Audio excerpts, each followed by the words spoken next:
projection de cataplasmes électromécaniques pour le dessalement de façade. Pratiquement tous les bâtiments ou monuments historiques finissent par dévoiler l'effet destructeur des cycles de cristallisation du sel dans les pores. Les changements périodiques de l'humidité dans l'air produisent de nouveaux cycles et des dommages en continu. Dans le cas des autres problèmes de réhabilitation architecturale, des solutions claires ont toujours pu être recourues. Cependant, le problème des sels est resté jusqu'à ce jour un problème ouvert. Traditionnellement, cette méthode a été utilisée pour résoudre le problème de sel, de nettoyage et de restauration. Celle-ci consiste en l'application manuelle de cataplasmes de fibres de cellulose. Mais plusieurs expériences scientifiques récentes, qui ont été conçues pour calculer les temps d'action de façon objective et optimale, ont démontré que la fibre de papier, si elle est placée à la main, aura une réaction irrégulière par le différent degré de connexion entre les systèmes capillaires provoqués entre la pâte de cellulose et la maçonnerie, en fonction de la pression exercée par la main à chaque instant du placement. Si nous plaçons deux petits cataplasmes à la main sur un substrat imperméable, vert, ces oscillations d'humidité en surface entre les deux cataplasmes sont synchronisées. Si nous faisons la même chose sur un substrat en pierre en plaçant le cataplasme à la main, la non-synchronisation dans le flux et le reflux de l'eau est évidente. Ceci est le résultat de la connexion irrégulière entre le système capillaire de la fibre de papier et la pierre. Le nettoyage et l'efficacité du dessalement dépendront donc du contrôle adéquat des temps d'application. Avec un cataplasme appliqué à la main, ce contrôle strict est impossible. Deux cataplasmes sont placés ici sur du verre. Sur le présent graphique ont été tracées les variations de l'humidité par rapport à la surface du cataplasme. Toutes les 25 minutes, l'eau située dans le fond du cataplasme percole et remonte jusqu'à humidifier sa partie plus haute.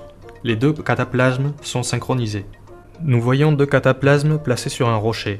La situation est plus complexe. Dans ce cas, l'eau passe depuis la roche jusqu'à la fibre de papier.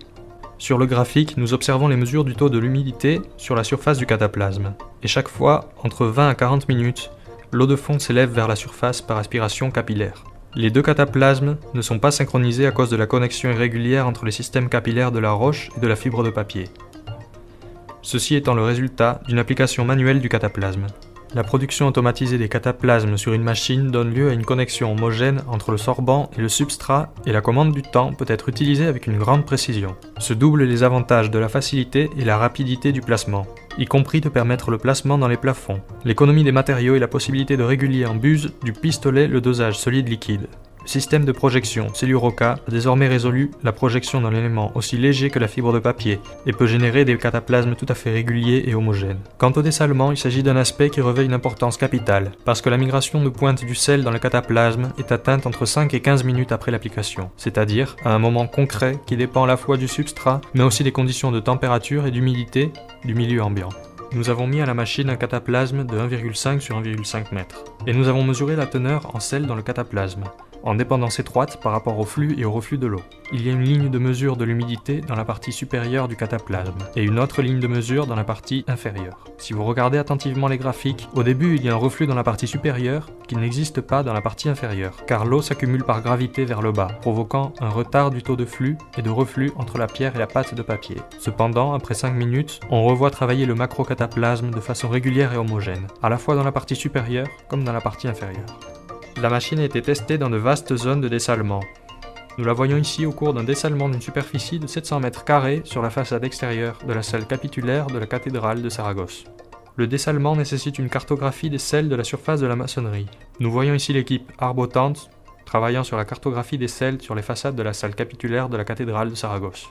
L'intérêt de la cartographie de sel réside dans le fait que chaque type de macrocataplasme doit dessaler des zones de salinité similaires. Ceci est fait pour empêcher le passage du sel par diffusion des zones de salinité maximale à des zones de faible salinité. Ces cartes de salinité peuvent également signaler l'origine des sels et l'origine de l'humidité, l'évolution du séchage des murs, et les régions où le dessalement est approprié, ainsi que les surfaces où celui-ci n'est pas opportun.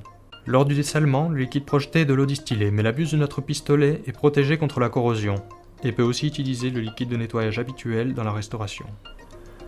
Les actes visant à développer cette machine ont été le fruit de la collaboration de l'équipe de recherche universitaire Arbotante avec la société de distribution et fabricant d'équipements de nettoyage MPA, ainsi que la société de réhabilitation architecturale Teusa SL, dans laquelle furent effectués les premiers essais du prototype de dessalement.